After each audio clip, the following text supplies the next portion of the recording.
There were 6 in favor: Ritchie, who's obviously the sponsor of the bill, O'Mara, Rezenhofer, Seward, Young, and Valesky. 2 were without rec. I without rec, Gallivan and Kennedy, and myself and Shirley Huntley voted no.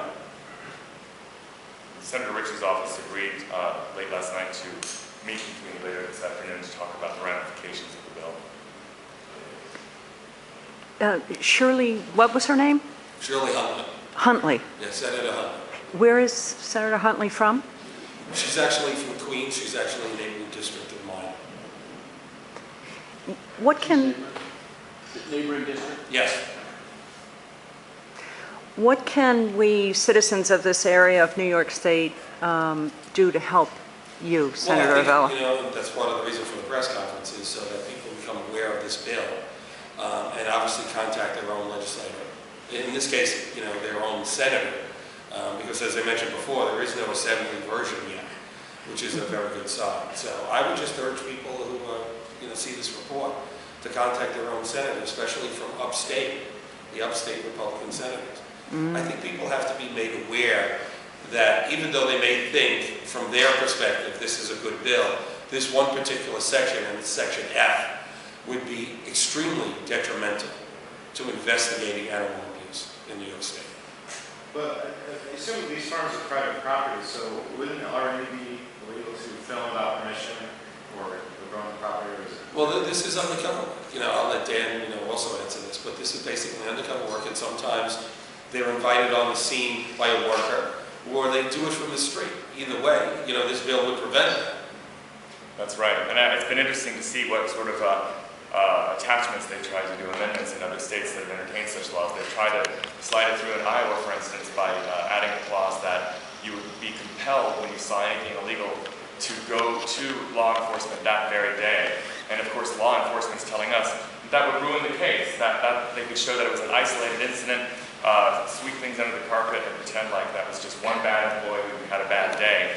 They need to see patterns of abuse, and that's why we have developed the whole way we approach our cases, with working with law enforcement and with their input, because again, they don't have the wherewithal to be everywhere at once, and they've appreciated our solid materials. Another one was trying to make it so that people could not get a job under false pretenses at one of these places. Well, the kind of people who work in slaughterhouses, and one of our big cases that we busted, another farm in Iowa actually went out of business because they were exposed to be using primarily illegal immigrants as laborers. The caliber of person who works in a slaughterhouse is not the kind of person who will brazenly take on a multinational corporation and risk future employment. The brave people that we've worked with who have come forward are real standouts, and so they have often gotten us in, telling us which departments are having the worst problems from their point of view, and helping us to get in. So it's basically us helping law enforcement enforce the law. We're doing the USDA's job, and we're a charity organization. Are there films like this that document dairy cows being? There are, yes. There was a recent one in Pennsylvania, and I'll send you some email links to it. Do you guys have any evidence or any anecdotes of something that's happening on New York farms? You mentioned some out-of-state places, but any New York farms that are doing things like this? The foie gras case, definitely. That was one of our biggies that led to a lot of awareness. We do believe in freedom of choice. We believe people should eat whatever they want. We just think it should be an educated choice. And without these investigations, the only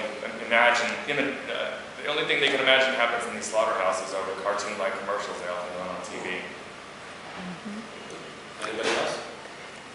Is there an organized lobby for factory farms in New York State, an organized lobby for the farmers in New York State who are working against the Farm Bureau? Yeah, the Farm Bureau is very active on behalf of farmers in New York State. Senator, have you gotten feedback from the Farm Bureau on your thoughts on this particular bill? No, not yet. I mean, this only came up in committee last week, and I have to say that if I hadn't raised the issue, it might have slipped under the radar. Yeah. Because sometimes, as you well know, reporting up in Albany, bills go on committee. There were thousands of bills. You don't necessarily get to review them until you see them after committee, like on the first, second, or third reading, and then coming to the floor. So It's a good thing that we, my staff and I, look at the bills before we go to committee. What committee is it in? Agriculture.